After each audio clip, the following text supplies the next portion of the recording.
Here's a test I want you to try. Pull up your brand video. Now pull up the top 3 competitors' videos. Mute all of them. Now swap the logos around. Can you tell the difference? If you're being honest, probably not. And that's not just a creative problem, that's a revenue problem.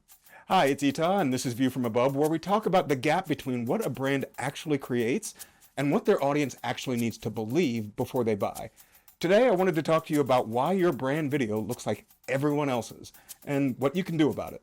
Every industry develops a visual language over time. It starts as best practices. Someone does something that works, others follow, and eventually that approach becomes the new unwritten rule for how your industry is supposed to look on camera. The problem is, best practices often become convention. Convention becomes wallpaper, and wallpaper gets ignored. The longer it goes unchallenged, the more invisible you become in your category. And being invisible means you're competing on price. Let's call it the stale standard, the unwritten rule book that every brand in your category is following without realizing it. Let me show you what the stale standard looks like in the wild. Legal. There's the bookshelf interview, the slow pan across the marble lobby, the voiceover that says, trusted for over 30 years. Every firm looks identical. Every firm sounds identical. The only differentiator left is price. Manufacturing. A wide shot of machines running. Drone footage of the facility. That guy in a hard hat pointing at that thing. No human story. No emotional stakes. Just equipment doing what equipment does. What does this look like in tech? It's that holographic overlay, the glowing blue data visualization floating in midair, people gesturing at light projections that don't really exist in any office anywhere on the planet. It looks expensive. It looks impressive. It looks like every other tech company's video. Now, these aren't bad videos. They're just the same and invisible. Seth Godin made the same diagnosis about hotels. He said, if you swapped the signs for a Hilton and a Hyatt, would you know where you were? Same hallways, same rooms, no brand, just a logo.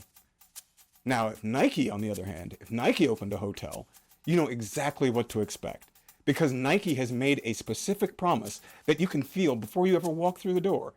Most brand videos have a Hyatt problem. They have a logo, not a brand. And if your videos look like everyone else in your category, you're not building a brand, you're building a commodity. Here's the thing. This isn't laziness. It's fear dressed up as best practices. A brief goes to the agency shows the client what a video in their industry looks like. The client approves what feels familiar. Now, nobody ever got fired for looking like everyone else, but no one ever got remembered either. So some brands see this problem and overcorrect. They start chasing going viral, trending audio, dance challenges, gimmicks. I was recently plagued, and I mean plagued, by a reel from a family dentist office where the staff, the entire staff, was twerking. Grown men in their 50s, twerking. I still can't unsee that. That practice has real authority, real patience, real trust built over the years, gone in 15 seconds chasing an algorithm. Attention without trust is just noise. So now there's 2 lanes. There's the stale standard on this side, and then there's viral desperation on the other. Most brands are stuck in one or the other. Neither one's going to get you where you're going. So what's the alternative? It's a concept called niche bending. Niche bending? Niche bending. Niche bending is the strategic act of taking a high-value, proven format from one world and introducing it into a market where it doesn't exist yet. You're not inventing something new. You're borrowing something proven and bending it to fit into your category. Alex Hormozi is doing this right now. He recently wrote that he's betting heavily on what he called ultra-high production reality content. Netflix-level production value applied to social media. His new show, it looks more like The Apprentice than it does a YouTube video. That is niche bending. He just doesn't call it that. When brands and organizations do this well, 3 things happen. There's a pattern interrupt. The audience stops because they've never seen anything like this in your category before. It doesn't quite compute. And that pause is where attention lives. Then there's the authority shift. You're no longer competing in the same visual language as your competitors.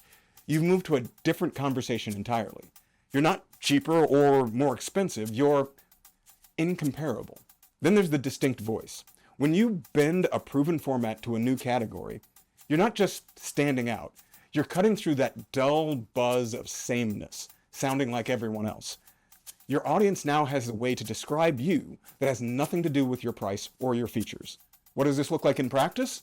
Well, maybe legal gets the war room verite, an inside look at a case, the strategy, the stakes, told like a true crime documentary, not a brochure. Manufacturing gets the artisan's journey, the human behind the machine, the craft, the precision, the pride, all told like a character study. Tech gets the human stakes, not the product, not the dashboards, the person whose life changed because of the product. The bin can take many forms. These are just a few examples, not prescriptions. Cinematic documentary happens to be my lane, and this is how I apply the frameworks for brands. What matters is that there's a strategic decision to stop competing inside your category's visual language and start borrowing from somewhere else, somewhere your audience has never seen it applied. Here's why this matters right now. AI has made the stale standard essentially free to produce. The cost of average content is now zero, which means average content is worth nothing. The flood is already here. Generic videos, templatized stories, content that looks polished but says nothing. And all of it produced at scale for almost no cost. Which means the gap between that and the genuine human storytelling has never been wider. This isn't a trend, this is a permanent market shift. And the organization that recognizes now that they have a window. The question isn't whether to move, it's whether to move before your competition does. So here are 3 questions I want you to take to your next meeting. Does your brand video look like your competitors? Could someone swap out your logo for theirs and no one would even notice? Is your video about what you do, or is it about why it matters? If any of those land uncomfortably, that's not a creative problem. That is what I call a story gap. The stale standard isn't a creative failure. It's a revenue problem hiding in plain sight. You don't need a bigger budget. You need a better question. Not what should our videos look like, but what format has never been seen in our category, and what would happen if we brought it there. Bend the niche, my friends, or get buried in the noise. Now, if any of that landed for you and you're looking at your brand videos a little bit differently right now, I'd love to hear your biggest takeaways. What is one industry where every single video you look at seems the same? Let me know in the comments